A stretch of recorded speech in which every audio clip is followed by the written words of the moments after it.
make that 4 wins in a row for the Blackhawks.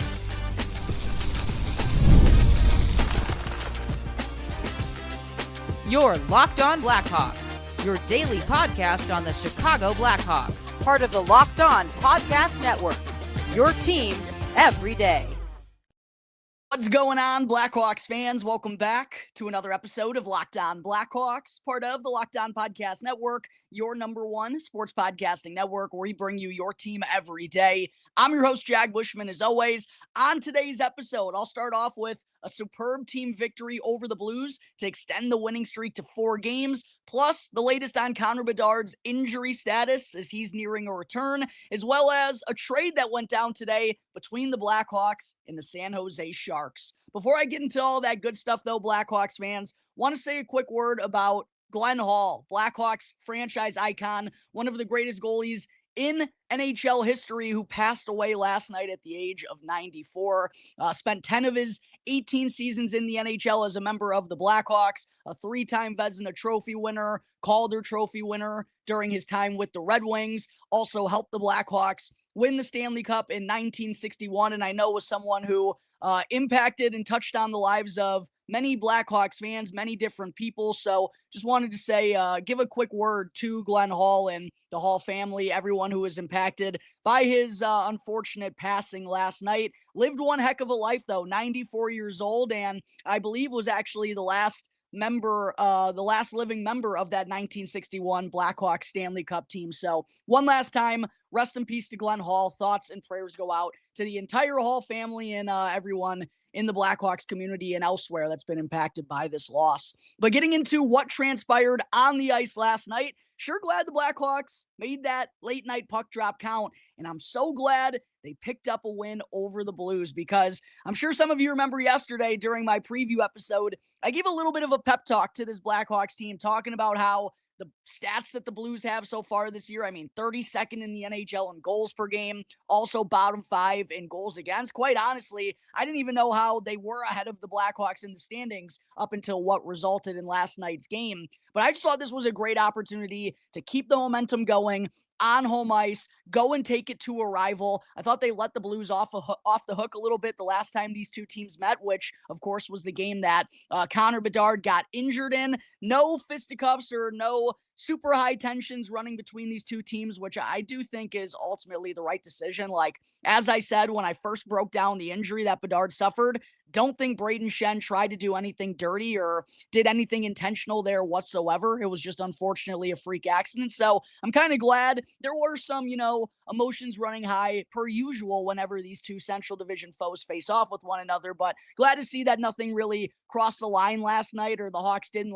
go and specifically target Braden Shen because of that situation. But was definitely thrilled with the final outcome. The Blackhawks extend their winning streak to 4 games and remain unbeaten in 2026 with a sweet 7-3 win over the Blues. The second time they've scored at least 7 goals against the Blues here this season, which is always nice. And the Blackhawks have really struggled against St. Louis in recent years. So to go and stick it to them a couple of times in the first 3 meetings feels really satisfying. But how about 13 different players recording a point last night in the win, while there were also 7 different goal scorers: Nick Lardis, Oliver Moore, Connor Murphy, Landon Slager, Jason Dickinson, Andre Burakovsky, and Big Louis Crevier all found the back of the net. A couple of guys who haven't really scored here in quite a while, so had to feel good for a handful of them. Connor Murphy gets his first goal of the season. Landon Slager gets his second. Louis Crevier ties Wyatt Kaiser for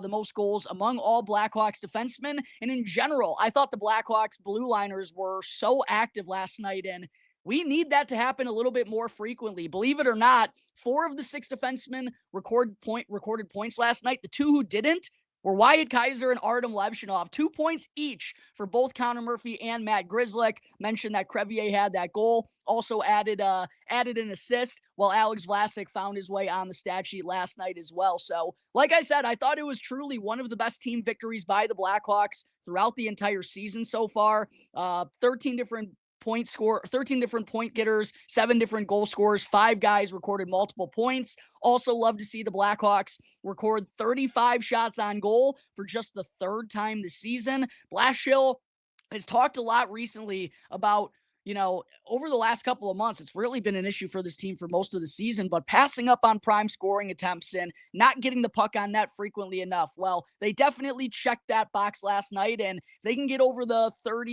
even just 28 shots on goal per game, if they can get over that marker, I think good things are going to come for their offense. And I also definitely have to give a shout out to the Blackhawks special teams department. Both the power play and penalty kill were also spectacular in this game, and I thought really made a difference after a little bit of a lackadaisical start, because it only took 27 seconds for the Blues to go and strike first. They jumped ahead 1-0 before most folks could even sit down from the national anthem. Tyler Tucker kicked off the scoring 27 seconds in, and then in the couple of shifts following that, both Ilya Mikheyev and Artem Levshinov took penalties. It actually gave the Blues a brief 5-on-3 opportunity, but had two chances on the man advantage to go and further extend that lead. And it felt like, just with the way things were transpiring in those opening minutes, it brought me back to the game a few weekends ago, the first game for the Blackhawks. After Connor Bedard got hurt, it was the back end of the back-to-back against the Red Wings back at the UC, where Patrick Kane and Alex DeBrincat ran wild in the first couple of minutes, and things kind of spiraled out of control before everyone even knew what was going on. It felt like this game had the potential to turn into that last night, but instead, two massive kills by the Blackhawks. Penalty kill, which is now up to third in the NHL at 84.4% on the season. They won a perfect 5 for 5, either 4 for 4 or 5 for 5 last night. But either way, they were absolutely massive, killed off all three penalties that they took in the opening 20 minutes. And then what I loved as well, as right after those two kills by the PK, Colton Parayko gets called for a penalty, and on Chicago's first man advantage of the night, they wind up cashing in with a PPG from Nick Lardis at the right dot to tie the game 1-1. And that kind of just changed the tides of the game, I thought, being able to overcome that sloppy start and still be right there. And then momentum was on the Blackhawks side for the rest of the way after that point, as they went on to score 7 of the next 8 goals in the game en route to that blowout win. So special teams, offensively, contributions from the defense, goal scoring from guys who hadn't scored in a while. Like I said, one of the better team victories of the entire season. Some really impressive stuff to remain unbeaten in 2026, extend the winning streak to 4 games, as well as the point streak is 5, and get back to 500, which I really did not think this was a statement I would be saying before Connor Bedard returns. I mean, probably a shame on me a little bit, Blackhawks fans, but after what we watched in the first couple of weeks after Bedard went down and then Nazar as well, I said here on the show, it's like almost impossible to expect the Blackhawks to be getting consistent offense without those two guys. Well, they've somehow found a way to do it, and now are right back in the mix in the playoff race in the Western Conference. 18-18-7 now through the opening 43 games, has them just 3 points back of the Los Angeles Kings for the final playoff spot out west. And now they only have 2 teams in front of them. And of course, you know who's coming back soon, Blackhawks fans: Connor freaking Bedard. I'll be getting into the latest on Bedard's injury status here in just a little bit during segment 3. That's going to take care of everything that I have from last night's game, though. I'll touch a little bit more on it tomorrow when I go through the preview of the matchup against the Washington Capitals. But first, I got to get into a trade that went down earlier this afternoon between the Hawks and the Sharks.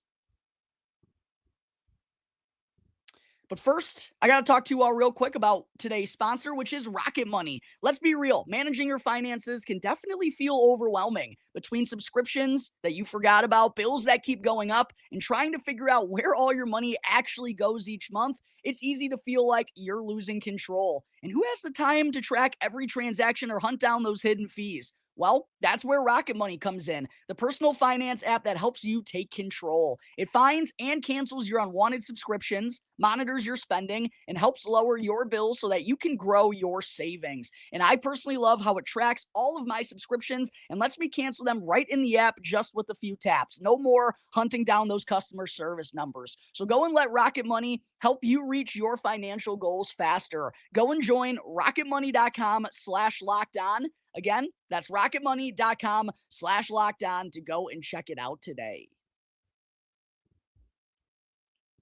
As always, before I get into segment 2, just a quick reminder to please go smash that like button and subscribe to Locked On Blackhawks if you're watching here on YouTube. If you're tuning in through an audio platform, please make sure you go and rate and review the show, preferably with a 5-star rating. Those always put a big smile on my face. And also, be on the lookout for Part 2 of my Blackhawks midseason prospect rankings. That was actually what I was supposed to be doing here for segment 2 on today's episode until, of course, the trade went down between the Blackhawks and the Sharks. So that kind of messed with the schedule a little bit. We'll be having part 2 of my midseason prospect rankings coming out tomorrow. We'll also be having Deep Dive 4.0. Not sure if that's going to be coming tomorrow. Not sure I can exactly still squeeze that in. Probably going to be coming on Saturday. And then, of course, I also still have to talk about all the 2026 top draft prospects that had a real strong tournament at the 2026 World Junior Championship. We're not done talking about the World Juniors here on Locked On Blackhawks, everyone.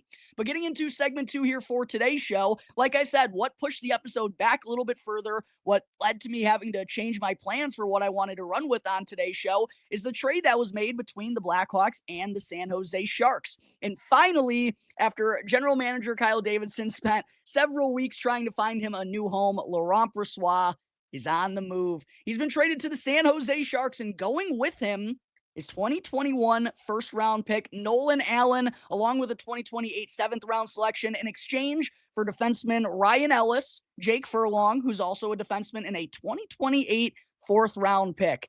And I'll admit, Blackhawks fans, when I first saw this trade, just initially looking at it, I was like, I don't know if this is exactly good value here for the Blackhawks. And I definitely saw some upset fans taking to social media, giving their reactions to it. What I will say, though, is the more that I look it over, the more that I thought about it and took everything in, this deal makes a lot of sense for the Blackhawks. But I will agree with you in saying, like, with Nolan Allan being a former first-round pick, considering what the Blackhawks got back in return, as I'll get into more in here in just a second, Ryan Ellis hasn't played hockey since 2021. Jake Furlong is a former fifth-round pick. So trading Nolan Allan, a former first-rounder, even if he was taken a little bit too high, for a guy who is yet to play in the NHL and was a fifth-round selection, doesn't exactly seem like good value there. Yes, but again, when you dive into it, it makes a lot of sense from general manager Kyle Davidson's perspective.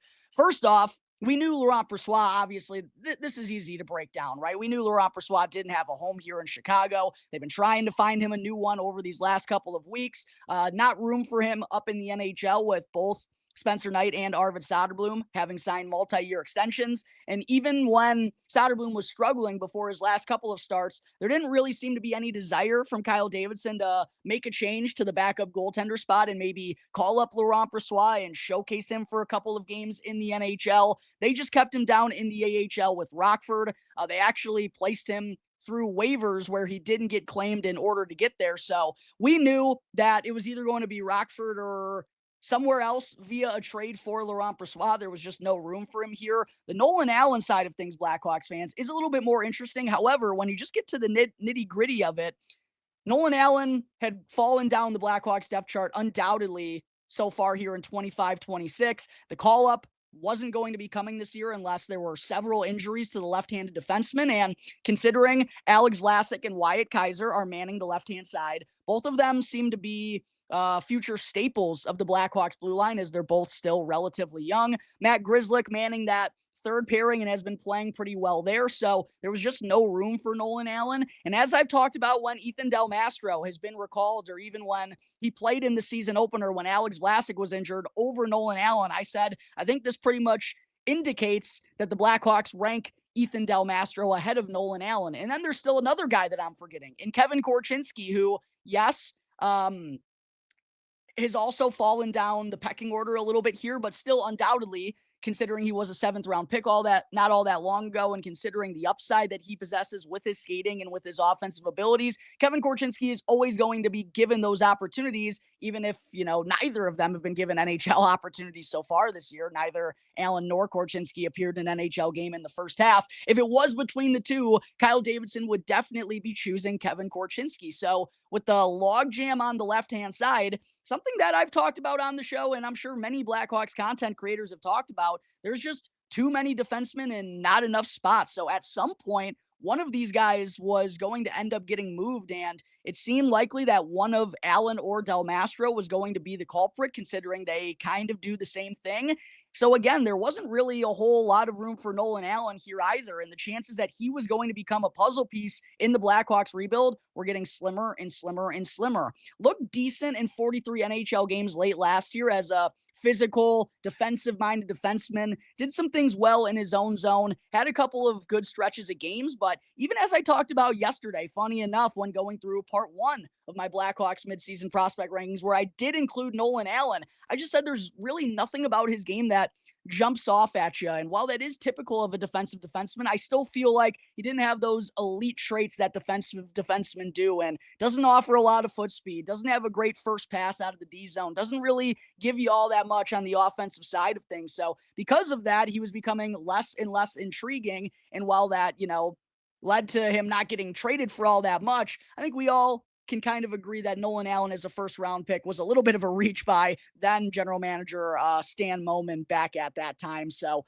considering the situation that Nolan Allan was in, it does make sense to give him a fresh start along with Laurent Brossoit, because they just weren't going to get those opportunities here. And Kyle Davidson, since he's been general manager, has done a really good job of granting players that other opportunity when he can go and find it with another team, right? He doesn't want to be clogging anyone up. We saw that happen with Lucas Reichel, even someone to a lesser extent like Isaac Phillips. If you don't have a future here, Kyle Davidson is going to go and try to get you one elsewhere, and he's also going to try to get something good in return here. And the prize piece of this trade for the Blackhawks, believe it or not, despite having not played a game since 2021, it actually is Ryan Ellis, because he's not technically retired, and his contract is still active and will be now on the Blackhawks books through the 26-27 season with a $6.25 million cap hit. And I'm sure there's a lot of people out there asking, well, why did the Blackhawks have to go and acquire Ryan Ellis's contract? Well, it's because the Blackhawks are going to be extremely young once again next year with tons of entry-level contracts, including Artem Levshinov, Ryan Green, Oliver Moore, Nick Lardis, assuming he's an NHLer, Sam Renzel, assuming he's an NHLer. And then there's, Anton Frondel and Roman Kanserov, who feel pretty likely to be rookies as part of the NHL team next year. And then there's still the cheap contracts that are on the books, like a Wyatt Kaiser, like potentially a Landon Slaggert. And then on top of that, the Blackhawks have a ton of expiring contracts this year with their veterans. Nick Foligno, Jason Dickinson, Connor Murphy, Matt Grzelcyk, Sam Lafferty. And even if the Blackhawks do wind up keeping one or maybe even two of those guys, there's still going to be a lot of money coming off the books. So the Blackhawks actually need to be spending money in order to get to that salary cap floor. What will definitely help is getting Connor Bedard to that next deal, Frank Nazar's next contract kicking in, so on and so forth. But the Blackhawks still got some money to spend in order to get to that point. Also because Shea Weber's contract is coming off the books at the end of this year. And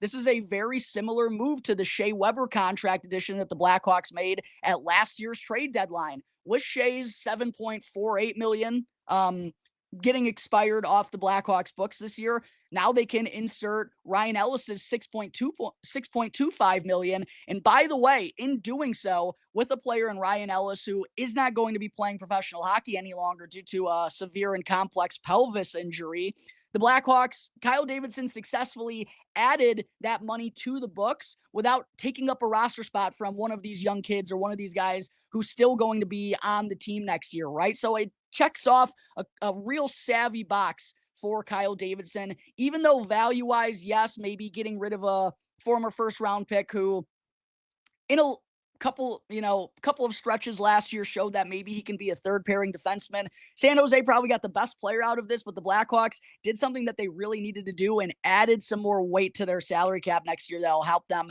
get to that salary cap floor. So ultimately, I think this is a fine trade by general manager Kyle Davidson. It does what he needed to get accomplished. And again, also considering the position that Laurent Brossoit was in, along with Nolan Allan, Nolan not very likely to be a puzzle piece here, gives him an opportunity to go and start fresh with another organization, which I do think ultimately is the right thing to do. Let me know in the comment section below, Blackhawks fans, if you feel like this is a savvy trade for general manager Kyle Davidson and the Blackhawks, just like I do. Give me your full reaction down below. I just think with the slew of left-handed defensemen, odds are that Nolan Allan wasn't going to be a guy here, and to get something for him. Well, yes, it could have possibly been more. It does what Kyle Davidson needed it to do. So, and also don't want to forget about Jake Furlong, even though he's not really going to be anything significant, I believe, for the Blackhawks. You never know. Stranger things have happened. But he was a 5th round pick for San Jose back in 2022, 21-year-old left-handed defenseman. Yes, Chicago is bringing in another left-handed defenseman. However, they needed one down in the AHL with Rockford to go and take Nolan Allan's place. And I just really think that is all this is here for Jake Furlong, not someone who has super high expectations, someone who can go in and fill in as a 2nd or 3rd pairing defenseman for the Ice Hogs the rest of the year. In 78 career AHL games the last 2 years, he's tallied 1 goal and 9 assists for 10 points. So there's my thoughts on Nolan Allan and Laurent Brossoit being on the move here today. Talked on the show for a while about, maybe one or even multiple of these defensemen needing to be moved at some point in time. The day finally arrived here today, and Nolan Allan is the first domino that has fallen. Again, make sure to give me your reaction to this trade down below in the comment section, Blackhawks fans. That takes care of my full thoughts. Coming up in just a moment, before I close out today's episode, still have to get into the latest on Connor Bedard's injury status. Thank you all for making Locked On Blackhawks your very first listen here to start off your day for segment 3. Before I wrap things up, definitely got to talk about Connor Bedard participating in the Blackhawks morning skate yesterday ahead of the game against the Blues. Obviously went on to miss his 12th consecutive contest due to that shoulder injury, which is believed to have been a separated shoulder, but he did shed the non-contact sweater during the morning skate and looked to be a regular participant, although there's never really all that much contact going on during the morning skate. And we obviously know that he's feeling good. When he talked to the media following Tuesday's practice session, seemed really encouraged by how the rehab has been going so far. We heard Blashill say during his media availability that it's now a day-to-day issue. And then I was at the United Center last night, so I wasn't watching or listening to the game through the broadcast, but apparently Darren Pang on CHSN kind of hinted at Bedard potentially returning tomorrow, Friday night, against the Washington Capitals. Personally, to me, that still feels like a little bit soon, just considering Bedard hasn't really taken any contact yet. And while the Blackhawks only had one practice this week, they didn't practice here today with the back-to-back coming up this weekend.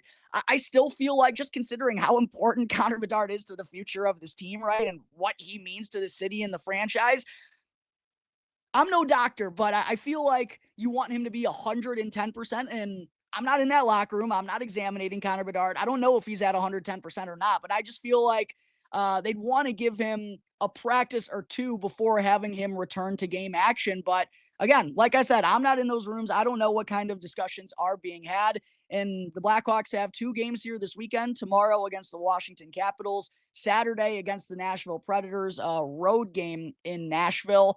I feel like, well, it definitely could happen this weekend based on what we're kind of hearing. Also, Ethan Del Mastro was reassigned to the Rockford Ice Hogs here today. While that also could have been because Nolan Allan was going to be on the move, also could be potentially opening up a roster spot for Connor Bedard. But I feel like if it's not going to happen Friday or Saturday, Blackhawks fans, Monday against the Edmonton Oilers, and at the very latest, next Thursday, 1 week from today, against the Calgary Flames. But quite honestly, considering what we're hearing, considering how Bedard is talking, him participating in the morning skate, what we heard from Darren Pang, supposedly, I didn't hear it myself, but I saw a lot of people tweeting about it. Could be coming tomorrow, could be coming Saturday, which definitely has, I think, all of us Blackhawks fans super stoked. And what a perfect time for Bedard to return, with the team humming right now in the middle of a 4-game winning streak. Beat the Capitals just last weekend in a shootout. Let's go and get the season sweep, make it 2 in a row, and could be the final time, who knows, that Alex Ovechkin ever comes to the United Center. So one that I am definitely looking forward to. We'll be looking forward to it even more if number 98 is able to suit up for the first time since December 12th. If that is the case, I'll definitely be talking about it during my preview episode of Locked On Blackhawks here tomorrow. As far as today, that's going to take care of today's show. Thank you all again, everyone, for joining me. Make sure that you're subscribed to Locked On Blackhawks on YouTube if you enjoy what you're watching here today or on a regular basis. And also go and follow Locked On Blackhawks for free wherever you may be listening to your podcast. That way you can get the show on the go, during your lunch break, in traffic, which I know all too much about considering I regularly drive to the United Center around 4:30 or 5 p.m. Central Time. But thank you all again for all the support. If you want to check me out on X, my personals at Jack Bushman 2. Strictly Blackhawks account can be found at Talkin' Hockey for all the latest Blackhawks news and updates. Until tomorrow's preview episode, everyone, enjoy the rest of your Thursdays. Give me your full thoughts again on the trade that went down today, sending Laurent Brossoit and Nolan Allan to the San Jose Sharks in exchange for Ryan Ellis' contract, basically, along with Jake Furlong and a 2028 fourth-round pick. Until the next episode, everyone, enjoy the rest of your days. I'll see you next time on the Locked On Blackhawks podcast, part of the Locked On Podcast Network, your team every day.